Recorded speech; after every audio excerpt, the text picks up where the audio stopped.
नमस्कार दोस्तों, मैं आपको इस वीडियो में कराने जा रहा हूँ वन लाइनर के क्वेश्चन जो कि एक लाइन में दिए हैं और उनका उत्तर भी एक लाइन में है।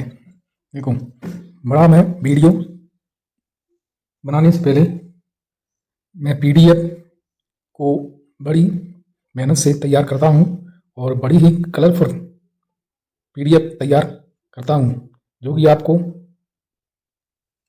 देखने में बहुत ही अच्छी लगती होगी। तो पहला प्रश्न है, अब तक का दुनिया का सबसे गर्म साल कौन है? अब तक जो भी गर्मी पड़ी है वो सबसे साल कौन सा था गर्म? तो 2024 था सबसे गर्म साल अब तक के समय तक। नेक्स्ट अगला क्वेश्चन है, जैव विविधता का संरक्षण किसके लिए महत्वपूर्ण है?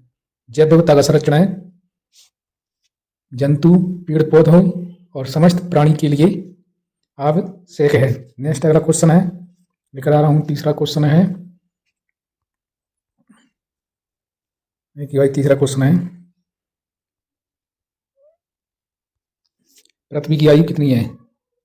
देखिए भाई, पृथ्वी की आयु कितनी है? तो लगभग 4 लाख वर्ष है। ये आयु कितनी है? 4 लाख वर्ष इसका सही आंसर है। नेक्स्ट क्वेश्चन है, चौथा वाला, कौन सी अवधि सबसे लंबी होती है?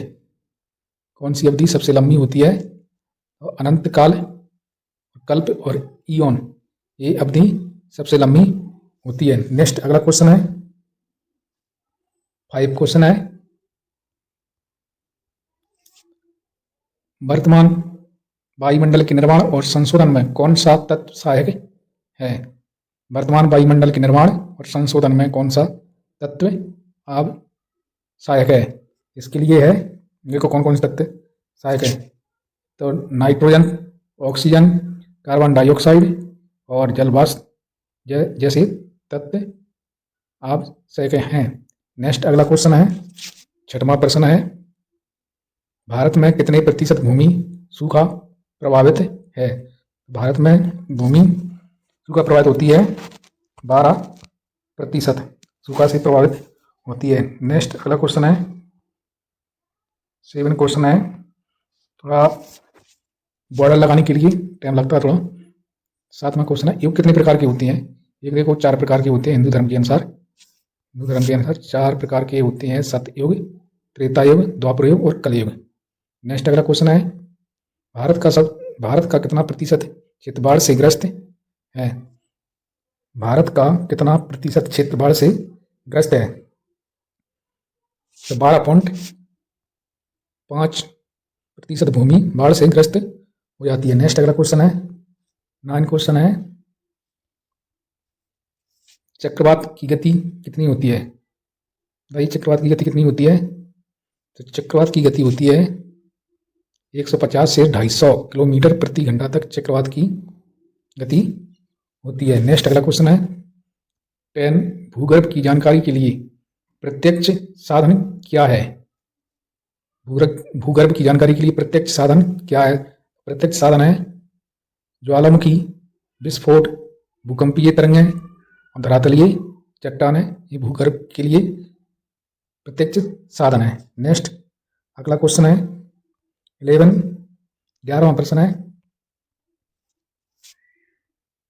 किस प्रकार के ज्वालामुखी विस्फोटों के कारण ढक्कन ट्रैप का निर्माण होता है? तो बाढ़ के कारण ढक्कन ट्रैप का निर्माण होता है, इसका राइट आंसर है। नेक्स्ट अगला क्वेश्चन 12वां है,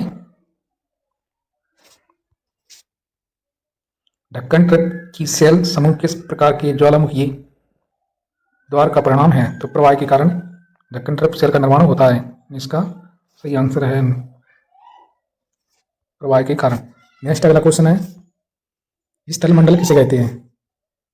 तो स्थल मंडल किसे कहते हैं? इसका सही आंसर है पृथ्वी की सबसे ऊपरी ठोस और कठोर परत को स्थल मंडल कहते हैं। नेक्स्ट अगला क्वेश्चन है, कौन सी तरंगें भूकंपीय तरंगें चट्टानों में संकुचन व फैलाव लाती हैं? प्राथमिक तरंगें यानी पी तरंगें। तरंगों के प्रकार आगे पढ़ेंगे, कितने प्रकार की तरंगें होती हैं। तो ये प्राथमिक तरंगे यानी पी तरंगे हैं वो किसके लिए? भूकंपीय तरंगे चट्टानों में संकुचन और फैलाव लाती हैं। नेक्स्ट अगला क्वेश्चन है, 50 क्वेश्चन है, किस विद्वान ने भूगोल शब्द का प्रयोग किया है? तो इसका राइट आंसर होगा ग्रीक विद्वान एरिस्टोफेनीज ने किया था। नेक्स्ट अगला क्वेश्चन है 16, भूगोल का जनक किसे कहा जाता है?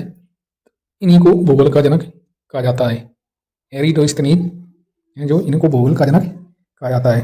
नेक्स्ट अगला क्वेश्चन है 17,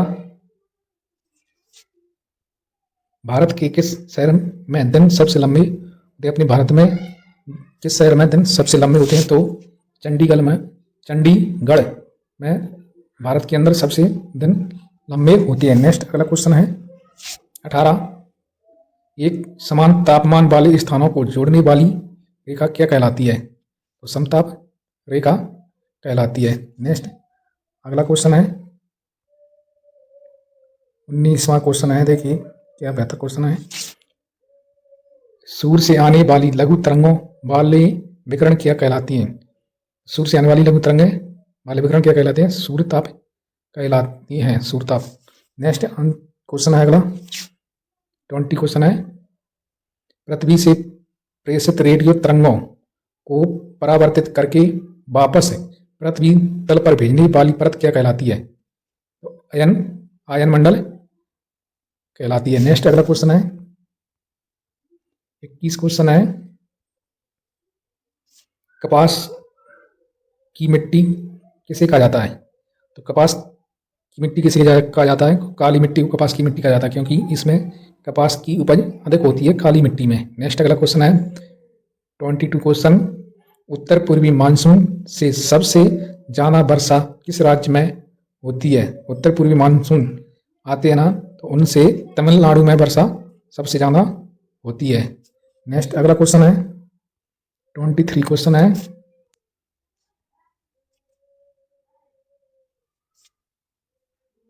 पृथ्वी पर जीवन के लिए कौन सी वायुमंडल परत बहुत अधिक महत्वपूर्ण है? पृथ्वी पर जीवन के लिए कौन सी वायुमंडल परत बहुत महत्वपूर्ण है? तो वो है क्षोमंडल परत सबसे महत्वपूर्ण मानी जाती है। नेक्स्ट अगला क्वेश्चन है 24, कितनी ऊंचाई पर ऑक्सीजन की मात्रा खत्म हो जाती है? तो है पृथ्वी की सतह से लगभग 120 किलोमीटर की ऊंचाई पर ऑक्सीजन की मात्रा खत्म हो जाती है। नेक्स्ट अगला क्वेश्चन है 25 क्वेश्चन, 25 क्वेश्चन है, ओस जम जाने के बाद क्या कहलाती है? ओस जब जम जाती है उसके बाद क्या कहलाती है? तो पाला कहलाता है। ओस जब जम जाती है तो पाला कहलाता है। नेक्स्ट क्वेश्चन है 26, वह तापमान जिस पर वायु संतृप्त हो जाती है क्या कहलाई? ओसांक कहलाएगी। नेक्स्ट अगला क्वेश्चन है 27, जेम्स और जेफरी ने कौन सिद्धांत प्रतिपादित किया था? जेम्स और जेफरी ने कौन सिद्धांत प्रतिपादित किया था? इन्होंने ज्वारीय या गुरुत्वाकर्षण का सिद्धांत प्रतिपादित किया था। नेक्स्ट अगला क्वेश्चन है 28, यू आकार की घाटी कहाँ बनती है? यू आकार की घाटी है वो कहाँ बनती है? हिमनदों के अपर्दन के कारण यू आकार की घाटी बनती है। नेक्स्ट अगला क्वेश्चन है 29, 29 क्वेश्चन है, अलकनंदा और भागीरथी नदियों के संगम को क्या कहते हैं? अलकनंदा और भागीरथी नदियों के संगम को देव प्रयाग कहा जाता है। नेक्स्ट 30 क्वेश्चन, 30 क्वेश्चन है, विश्व का प्रकाश स्तंभ किसे कहा जाता है? विश्व का प्रकाश स्तंभ किसे कहा जाता है? स्ट्राम्बोली ज्वालामुखी को कहा जाता है विश्व का प्रकाश स्तंभ कहा जाता है। नेक्स्ट अगला क्वेश्चन है 31 क्वेश्चन, किस ज्वालामुखी को रूस सागर का प्रकाश स्तंभ कहा जाता है? रूस सागर का प्रकाश स्तंभ कहा जाता है, तो स्ट्राम्बोली ज्वालामुखी को ही कहा जाता है, जो अगले क्वेश्चन में भी यही वाला आंसर था। नेक्स्ट अगला क्वेश्चन है 33 क्वेश्चन, प्रोजेक्ट एलिफेंट कब शुरू हुआ था? प्रोजेक्ट एलिफेंट कब शुरू? टाइगर एलिफेंट है, टाइगर नहीं है। प्रोजेक्ट एलिफेंट शुरू हुआ था 1992। नेक्स्ट अगला क्वेश्चन है 34 क्वेश्चन, भारत में प्रोजेक्ट टाइगर कब शुरू किया गया था? देखो 1992 में तो एलिफेंट प्रोजेक्ट तैयार लागू किया गया था और प्रोजेक्ट टाइगर हुआ था 1973 में अप्रैल के महीने में। तो भारत में प्रोजेक्ट टाइगर अप्रैल 1973 में शुरू किया गया था। नेक्स्ट अगला क्वेश्चन है 35, होमोसेपियंस प्रजाति किस से जुड़ी है? होमोसेपियंस प्रजाति है वो मानव से जुड़ी है। नेक्स्ट अगला क्वेश्चन है 36 क्वेश्चन है, अंतर उष्णकटिबंधीय अभिसरण क्षेत्र कहाँ होता है? अंतर उष्णकटिबंधीय अभिसरण क्षेत्र कहाँ होता है? तो भूमध्य रेखा के आसपास का जो क्षेत्र रहता है उस जगह के क्षेत्र को अंतर उष्णकटिबंधीय अभिसरण क्षेत्र कहा जाता है। नेक्स्ट अगला क्वेश्चन है 37, भारत के किस राज्य में बाढ़ अधिक आती है? तो भारत की बाढ़ असम में, भारत के असम राज्य में सबसे अधिक ज़्यादा बाढ़ आती है बारिश के कारण। नेक्स्ट अगला क्वेश्चन है 38 क्वेश्चन, न्यूयॉर्क परिकल्पना किसने प्रतिपादित की थी?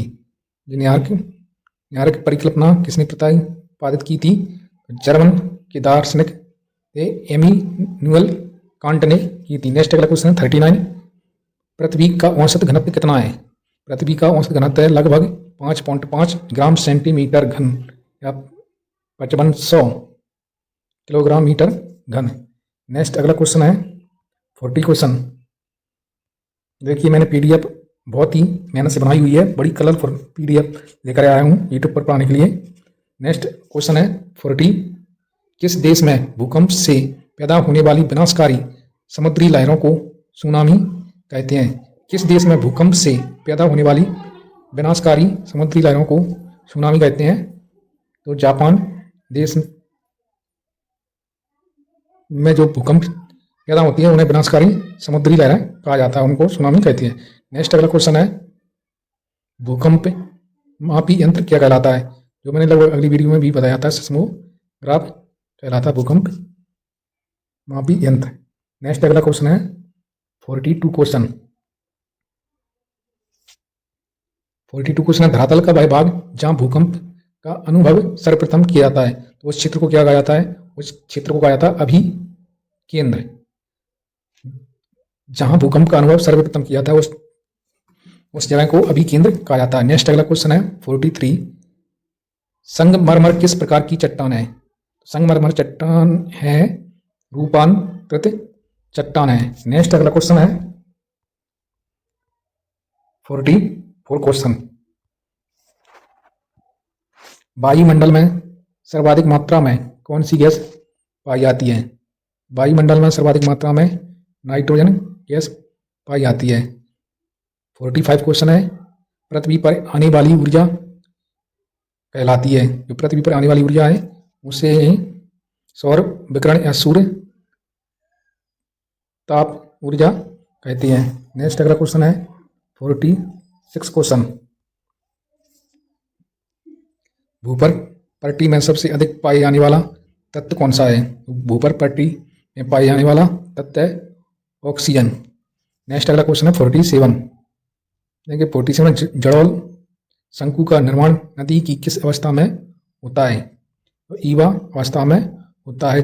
जड़ोल शंकु का निर्माण ईवा अवस्था में होता है। नेक्स्ट अगला क्वेश्चन है 48 क्वेश्चन, 48 क्वेश्चन, डोलड्रम किस क्षेत्र को कहते हैं? तो विषुवत रेखा पर जो क्षेत्र होता है आसपास विषुवत और उसके जस्ट पास का क्षेत्र को डोलड्रम कहते हैं, विषुवत रेखा पर। नेक्स्ट अगला क्वेश्चन है 49, सागरीय जल की औसत लवणता कितनी है? सागरीय जल की औसत लवणता कितनी है? तो इसका राइट आंसर है, देखो समुद्री जल की औसत लवणता 3.5% या 35 भाग प्रति हजार होती है। लवणता 3.5% औसत मानी जाती है। नेक्स्ट क्वेश्चन है, टोटल क्वेश्चन मैं 52 लेकर आया था और खत्म होने वाले हैं क्वेश्चन, थोड़ा और बने रहें। 50 क्वेश्चन है। 50वां क्वेश्चन है, जैव रासायनिक चक्र कौन कौन से शामिल होते हैं? जैव रासायनिक चक्र में कौन कौन शामिल होते हैं? देखो, जैव रसायन में होता है जल चक्र, कार्बन चक्र, नाइट्रोजन चक्र, फास्फोरस चक्र और सल्फर चक्र, ये जैव रसायन में शामिल होती है। नेक्स्ट अगला क्वेश्चन है 51 क्वेश्चन। 51 क्वेश्चन है, भारत किस देश के साथ सबसे लंबी स्थलीय सीमा साझा करता है? भारत स्थलीय सीमा करता है बांग्लादेश के साथ, स्थलीय सीमा साझा करता है, यानी धरातलीय। नेक्स्ट अगला क्वेश्चन है और अंतिम क्वेश्चन है, अगला क्वेश्चन है 52 क्वेश्चन, अंतिम क्वेश्चन। दक्षिणी गोलार्ध में बाईं ओर वायु का झुकाव किन कारणों से होता है? दक्षिणी गोलार्ध में बाईं ओर वायु का झुकाव किन कारणों से होता है? तो पृथ्वी की घूर्णन गति के कारण बाईं ओर झुकाव होता है। आपको अगर वीडियो अच्छा लगा हो तो प्लीज़ शेयर करें और सब्सक्राइब करने में मदद करें और लाइक कमेंट जरूर करें। और इतना भी बताएं आप कि आपको जो मैं PDF बनाया है वो बहुत मेहनत से बनाई हुई है, तो आपको PDF बहुत अच्छी मिलती है। और YouTube पर मैं ये अभी लगातार कर रहा हूँ, कलरफुल PDF बनाता हूँ। आप हमारी मदद करें, जिससे मेरा हौसला बढ़ता है वीडियो बनाने का।